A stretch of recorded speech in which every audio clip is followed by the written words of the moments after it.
Doctor Strange is a very calculated individual.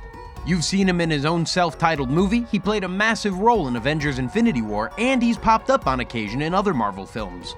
There's always an intention behind everything he does or says. It's almost as if nothing about his character is random. As someone who controls time and has the ability to travel through it freely, he knows the importance of actions, reactions, and repercussions. Before we start dissecting the Doctor's motives, you should be aware that we'll be discussing Infinity War quite a bit, so if you haven't seen it yet, what are you waiting for? In this video, we'll look into Doctor Strange's master plan and how things will play out in Avengers Endgame. If you've seen Infinity War, you know how it ends, and you're probably thinking something along the lines of, why the heck did Strange give the Time Stone to Thanos? Why would you do that? Valid question, and while infuriating at face value, there was absolutely a deeper reason for this decision. Think about it, this is Doctor Strange we're talking about. His entire purpose is to protect that stone.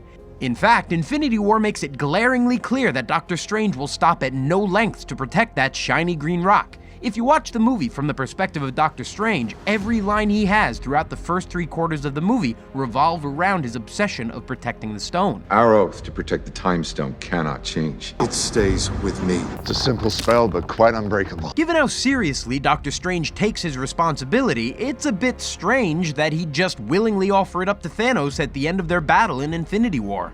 Strange even tells Tony Stark earlier in the movie that if it comes down to saving him or the stone, he wouldn't hesitate to sacrifice him. I will not hesitate to let either of you die. Then, when the exact scenario comes up in reality, Strange caves in and just gives Thanos the stone. Spare his life, and I will give you the stone. Did he go against his word? Did his human morals get the better of him? No, I don't think so. This is all part of his plan. Doctor Strange is obsessive about protecting the Time Stone. He wouldn't just offer it up, especially in exchange for a guy he warned prior who he doesn't really get along with either. Clearly, Strange knows something nobody else does, especially us, the audience. Everything he does is calculated. It wouldn't make sense if he just gave Thanos the win and gave up. Therein is the interesting question. What does a win actually mean? If Doctor Strange wanted to win the battle against Thanos, I'm sure he could have used some cool portal tricks and abandoned him on a mountain or something. Heck, he could have definitely stopped Star-Lord from slapping Thanos out of his hypnosis-induced coma. No, that's not winning. There's more to it than that. One thing that's for sure is Tony Stark plays a huge role in some sort of win. I'm sure that to Tony Stark, winning means beating Thanos and preventing the snap. To Doctor Strange, winning probably means something different. One of the most valuable moments of Infinity War is when Doctor Strange uses the Time Stone to go into the future and see all possible outcomes of this war. When he returns, he claims that he visited 14,506 outcomes, and they only win one. How many did you see? 14,605. How many did we win? One. Okay, we'll come back to that number in a minute, but at the very least, we have to assume that Doctor Strange is following the course of the one which they come out winning, right? Giving up the Time Stone, not stopping Peter Quill from slapping Thanos, keeping Tony Stark alive, letting himself disappear in the snap, all of this has to be part of the plan. Otherwise, he would never let Thanos win. That's the trick. This wasn't a win because this isn't over. These things must happen in order for the heroes to pull out the victory, however that may look.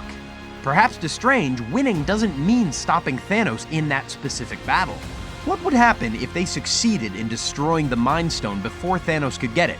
You know the Mind Stone, the one stuck in Vision's forehead. The good guy tried to destroy it in order to keep Thanos from completing the Infinity Gauntlet, but what would that do? It would have prevented the snap, sure, but they'd still be burdened with an 80% as powerful Thanos roaming around the universe.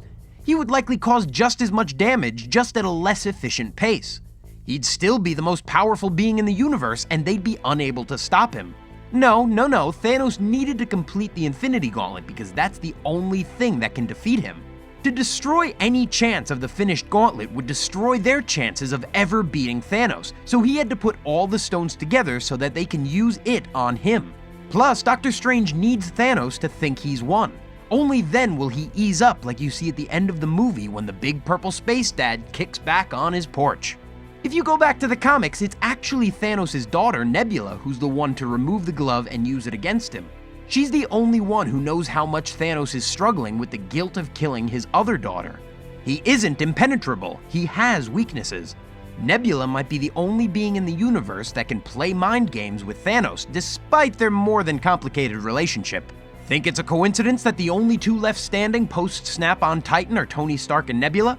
Clearly, both of these characters are going to play a huge role in how this plays out.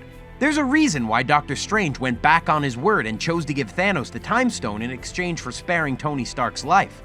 Tony is a key component in all of this, and despite Strange's negative feelings toward him, he knows that Iron Man will be a factor in defeating Thanos. In fact, there's a huge moment in that final battle on Titan that goes overlooked. Iron Man makes Thanos bleed. All that for a drop of blood? Thanos plays it cool, saying all of that for a single drop of blood, but he's downplaying the importance of this moment. Space god Thor couldn't even hold his own against Thanos without Stormbreaker, but human Tony Stark made him bleed. On top of that, even Captain America showed some moxie and had a chance in the showdown with the most powerful being in the universe. There's more to this than meets the eye. In Iron Man 2, Ivan Vanko says the line, "If you can't make God bleed, then people will cease to believe in him." If you can make God bleed, then people will cease to believe in him. Marvel, you sneaky foreshadowing geeks. Alright, now let's dive into this number 14,506. That's an oddly specific number, now isn't it? When Doctor Strange uses the Time Stone to jump forward and check all the possible scenarios, he comes back and tells the group that's how many he saw, and they only win in one of those. Those are some pretty low odds. I mean, that sounds like an astronomical amount of possibilities to look into the future and check, right? Or is it? Think about it. Strange comes back and claims that he checked all possible outcomes. If that's the case, then 14 million actually seems remarkably low. There's an infinite amount of things that could happen at any given moment. Even the name of this movie is Infinity War, not 14 million War. This is clue number one that Doctor Strange might not be telling the whole truth. In reality, there are probably a lot more possible outcomes, where the Avengers come out victorious in more than just one of those options. For some reason, he needs them to believe that there's only one chance and that the odds are low. Before giving up the Time Stone, Doctor Strange says two very interesting and very important things. There was no other way. First, he tells Tony Stark it was the only way, meaning he knows exactly what he's doing.